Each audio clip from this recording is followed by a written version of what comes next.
अस्सलाम वालेकुम भाईजान, उम्मीद करें सब खैर खैरियत से होंगे। भाई आज कितना ख़तरनाक मौसम है, देख रहे हो आप। बहुत ही ख़तरनाक मौसम है हमारे गांव में, जो कि बहुत ही तेज़ बारिश आई थी। ये इस तरह के तेज़ बारिश आई जैसे कि नीना में नहीं होते, इस तरह के बहुत ही तेज़ बारिश आई थी। देख रहे हो कितना मौसम ख़तरनाक है।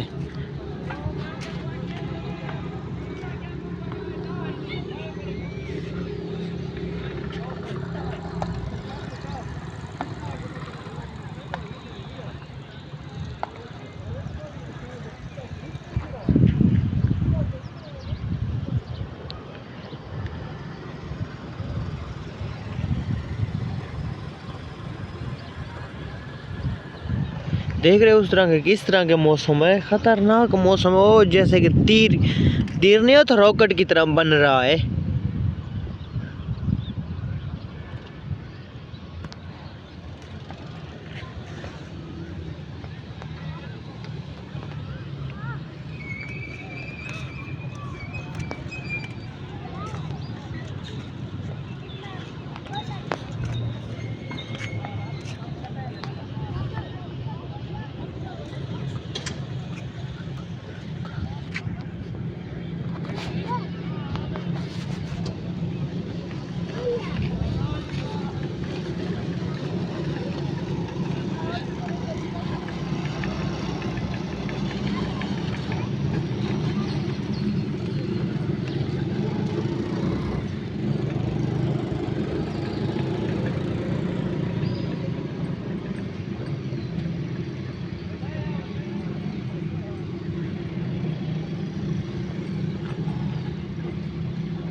अभी मौसम बहुत ही सही नहीं है, इतना खतरनाक मौसम हो चुका है। देख रहे हो कितना, पीछे से आपको दिखा दें, वो सामने झाड़ बदल बन चुका है। अभी बारिश के इम्कान है मजीद आने के।